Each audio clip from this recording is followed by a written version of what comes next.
जय हिंद दोस्तों, आप वीडियो देख सकते हैं कि जवानों ने ठानी करेंगे मनमानी। और मैं आपको दो दृश्य दिखाऊंगा, एक चंडीगढ़ से दिखाऊंगा और आपको एक दिखाऊंगा मेरठ से। चंडीगढ़ से सीधी सीधी चेतावनी दी जा रही है और मेरठ से हुंकार भरी जा रही है और उनकी हुंकार रैली है अब क्रांति धाम मेरठ की। सबसे पहले मैं बात चंडीगढ़ की बात कर रहा हूं, जो जिसका आप सामने वीडियो देख रहे हैं, कैप्टन जगदीश वर्मा है और ये वहां के होना पड़ता है, जो कि बहुत ही दुर्भाग्यपूर्ण है। हम सरकार से मांग करते हैं कि वो सभी स्टेट में स्पर्श की शाखाएं खोले ताकि पूर्व सैनिकों को किसी प्रकार की कोई समस्या ना आए। इसके साथ ही सरकार जो है पहले पूर्व सैनिकों की जो है मेडिकल सुविधा को छीन लिया, सर्विसेज हॉस्पिटल से उनको हटा दिया और अब जो है दूसरे नीतियां जो है अपना रही हैं, जो कि बिल्कुल ही हम लोगों के विरुद्ध है। हम सरकार से बार बार निवेदन करते हैं कि वो हमारी बातों को सुने और आपस में बातचीत करके इन समस्याओं का समाधान करें, नहीं तो पूर्व सैनिकों को सड़कों पर आने के लिए मजबूर करेंगे और उनकी बातों को इग्नोर करेंगे तो सरकार के लिए ठीक नहीं होगा। ये हमारे लिए पैसे की बात नहीं है कि हमें पैसा चाहिए, हमारी इज्जत और जो भी हमारे से सरकार ने वायदा किया था कि OROP को सही रूप में जो भगत सिंह कोश्यारी कमेटी के आधार पर मिलना चाहिए था वो इग्नोर कर रही है। तो ये this will not go in favour of the government. We repeatedly request the government but they are not listening. So in case they resort to some hard decision like road roko or rail roko or cordon of the residences of the MP and minister, then only government will be entirely responsible for such episodes. Thank you everybody. एक पदाधिकारी हैं, अपने पूर्व सैनिकों के साथ इन्होंने meeting किया और मीटिंग में एजेंडा थे आखिर वन रैंक वन पेंशन पर सरकार के ऊपर किस तरह दबाव बनाया जाए।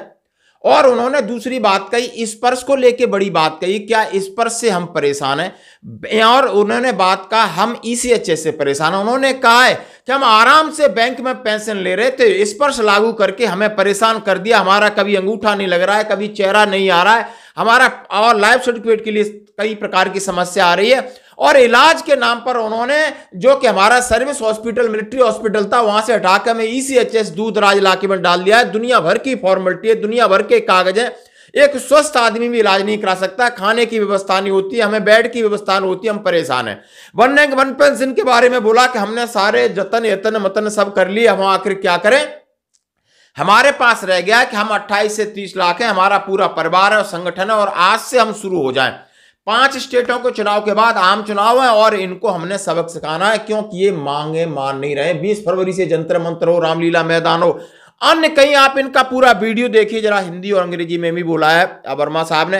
अब हम चलते हैं आपको मेरठ की तरफ, वहां का लाइव दृश्य दिखा रहे हैं। वहां पर हुंकार रैली है और हुंकार रैली पर आप देखते हैं वहां के यह कर रहे हैं FBA federation of veteran association, उनके अध्यक्ष अर्जुन सिंह राठौर हैं जो राजस्थानी पगड़ी में सुशोभित हैं। और वहां पर कैप्टन लोकेंद्र साहब हैं जो स्टेज संभाल रहे हैं और अपने साथियों को बुला रहे हैं, उनका अभिवादन कर रहे हैं एक दूसरे का, और मुद्दा उनका यही है। और कुछ लोग कविताएं गा रहे हैं, कुछ लोग रागनी गा रहे हैं। जिस प्रकार का समा बांधा है, आप ये दोनों वीडियो देखिए और आप अपनी राय रखिए कि आगे उनके नाम सरकार है हमारे जैसे कि सूचना मिली है, बाईं ओर एक टेबल लगी है। आप सभी जो भी स्वेच्छा से जिला सैनिक संगठन जो अपनी रसीद प्राप्त करना चाहता है, बाईं ओर टेबल पर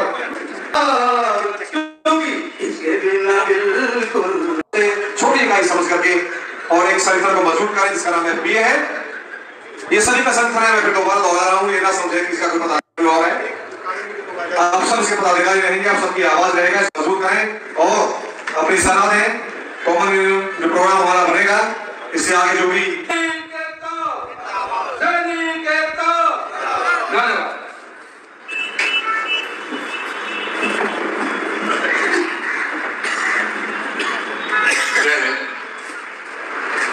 साथियों, मेरठ की इस आमन धरा को मेरा आह्वान। आज के आगे एक फाइनल, ये अब सेमीफाइनल फाइनल है 25 नवंबर को, उसका आह्वान हम यहां से कर रहे हैं कि वहां की बहुत सारी तैयारी हो गई है। वहां पर रेलवे स्टेशन पे लोग गए थे, उसका मैं वीडियो स्पेशल कल डालूंगा। लेकिन ये आप वीडियो देख करके आपको अंदाजा लग जाएगा कि अब हम चारों तरफ से जाग गए, चाहे मेरठ हो, चाहे दिल्ली हो, चाहे चंडीगढ़ हो, चाहे केरला के वीडियो आपने देख लिए, मध्य प्रदेश भोपाल के अंदर भी 10 तारीख को बहुत बड़ा प्रोग्राम है, इसी को लेकर एक्स उसमें इकट्ठे हो रहे हैं। यानी हर साइड से कहीं ना कहीं प्रोग्राम हो रहे हैं और ये आपको आम चुनाव में आपको एकजुट होकर के और सरकार को मुंहतोड़ जवाब देना या सरकार को विवश करना है, मजबूर करना है। धन्यवाद।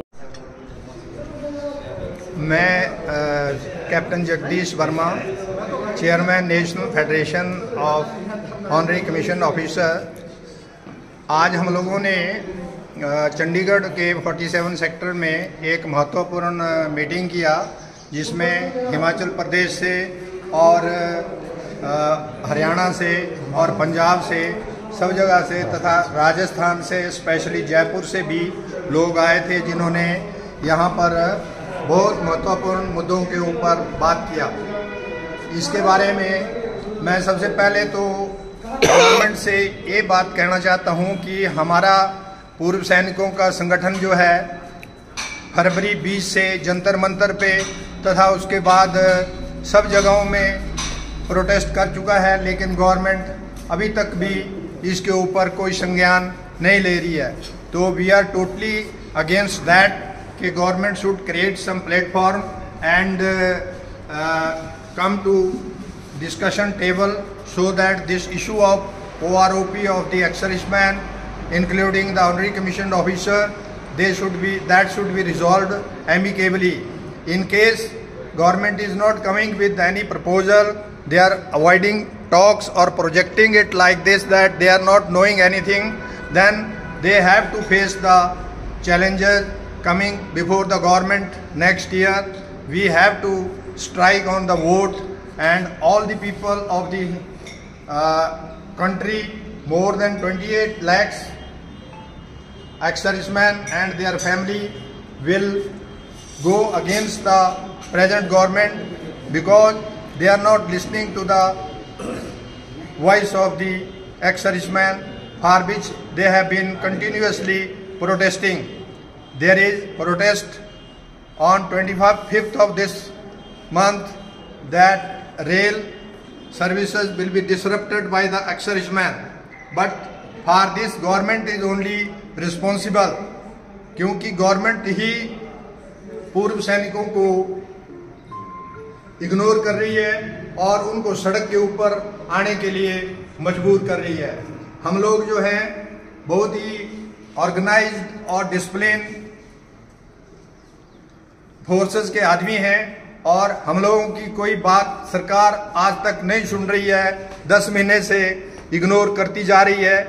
हम लोगों ने लोकसभा के स्पीकर श्री ओम बिरला जी, हिमाचल प्रदेश के श्री अनुराग ठाकुर जी, उनको कई बार मेमोरेंडम दिए, और डिस्ट्रिक्ट हेडक्वार्टर के थ्रू सभी लोकसभा के सदस्यों सांसदों को जो है मेमोरेंडम दिए हैं, लेकिन हमारे OROP भाग 2 की विसंगतियों को कोई भी तवज्जो नहीं दी जा रही है, और ये बहुत ही गलत जो है गवर्नमेंट का डिसीजन है। हम इसके विरुद्ध हैं और हम ये चाहते हैं कि गवर्नमेंट कोई ऐसा प्लेटफॉर्म क्रिएट करे जिसमें कि वो हमारी बातों को सुने और उसको मिलजुल के बात करके जो है सुलझाया जा सके। इसके साथ ही और भी मुद्दे हमारे एक्स-सर्विसमैन के आज इस मीटिंग में चंडीगढ़ में डिस्कस किए गए, जिसमें कि ECHS का मुद्दा है कि पूर्व हमारे जो सैनिक हैं ऑनरी कमीशन्ड ऑफिसर, जो कुछ समय पहले सरहदों की रक्षा किया करते थे, आज जो है उनको मेडिकल सुविधा लेने के लिए धक्के खाने पड़ते हैं। उनको एंटाइटल के मुताबिक जो है बेड की सुविधा नहीं दी जाती है, और उनको एंटाइटलमेंट जो उनकी डाइट है, राशन है, वो नहीं दिया जाता है। तथा दूसरे भी कई मुद्दे हैं, जैसे स्पर्श में बहुत सी दिक्कतें आ रही थी, आज से 6 महीने पहले जब स्पर्श क्रिएट नहीं किया गया था, पूर्व सैनिकों को बैंकों से पेंशन मिलती थी तो कोई समस्या नहीं होती थी, लेकिन आज उनके नाम सरकार है हमारे जैसे कि सूचना मिली है, बाईं ओर एक टेबल लगी है। आप सभी जो भी स्वेच्छा से जिला सैनिक संगठन जो अपनी रसीद प्राप्त करना चाहता है, बाईं ओर टेबल पर अपना सहयोग धनराशि जमा कर अपनी रसीद प्राप्त कर ले। जो अब बरामदे में मेरे महानुभाव बैठे, मेरे सम्मानित पूर्व सैनिक बैठे हैं, मैं उनसे निवेदन करता हूँ कि अगर आप थोड़ा सा सहयोग वहाँ पर सामने पुरुषों पर विराजमान हो जाए तो हमारे पुरुषों और की शोभा बहुत बढ़ जाएगी। हमारे जो बरामदे में बैठे महानुभाव है, अगर आप हमारे समक्ष मंच के समक्ष उपस्थित हो जाए तो बहुत ही अच्छा रहेगा। आपका हार्दिक धन्यवाद है। इस संबंध में जब तक कार्यक्रम सम्मान समारोह चल रहा है, उसलिए उसके संबंध में मैं आपको 2 लाइनें कहना चाहता हूं। जमाने भर में मिलते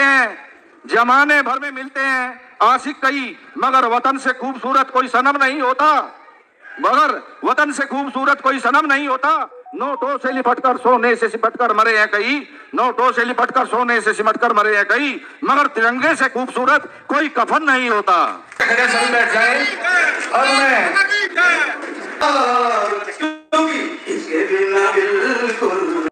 छोटी इकाई समझ करके और एक संगठन को मजबूत करें जिसका नाम FBA है। ये सभी का संगठन है। मैं फिर दोबारा दोहरा रहा हूँ, ये ना समझे कि इसका कोई पदाधिकारी और है। आप सब इसके पदाधिकारी रहेंगे, आप सबकी आवाज रहेगा, मजबूत करें और अपनी सलाह दें। कॉमन जो प्रोग्राम हमारा बनेगा, इससे आगे जो भी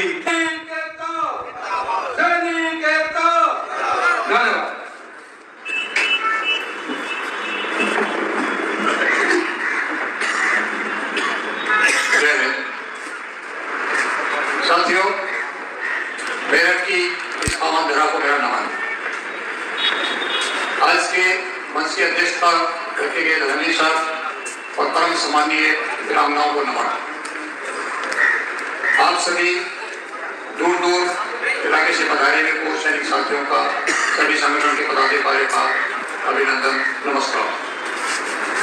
साथियों, मेरे से पहले वक्ताओं ने पूरे इस सत्र के दौरान आपके संगठन फेडरेशन ऑफ वेटरन्स एसोसिएशन के ऊपर विस्तार से चर्चा की। ये तो सबको पता है कि 2 अप्रैल को कुछ संगठनों ने मिलकर के और एक इस महासंघ का गठन किया। पिछले करीब 7 महीने की यात्रा इस फेडरेशन ने पूरी की है। बीच के अंदर व्यवधान आया है, या सबको पता है, डिटेल में बताने की आवश्यकता नहीं है। और ना ही फेडरेशन किसी की निंदा करता है, ना बुराई करता है, ना किसी के आगे आता है, ना किसी के उनका हुक्म मना करता है। सभी वक्ताओं का एक ही आह्वान रहा कि एक हो जाओ। फेडरेशन ने पिछले 2 महीने के अंदर एक बार नहीं कई बार आह्वान किया है, लेकिन शायद कुछ झिझक है। इस वजह से लोग आगे आने संकोच कर रहे हैं। फेडरेशन इस पद पे आगे चल पड़ा है और जरूर इसको परिणति तक पहुंचाने का प्रयास पूरा करेगा। साथियों, फेडरेशन का उद्देश्य क्या है? तमाम पूर्व सैनिक संगठन जितने भी हिंदुस्तान में बने हुए हजारों की संख्या के अंदर उनका विधान करके पढ़िए। पहले पेज पे लिखा होगा welfare of the ex servicemen and dependents. जब लक्ष्य वही है तो फिर आपस के अंदर टकराव क्यों? क्योंकि हम हमारी मांगों के लिए हो जाते हैं, वास्तव में ही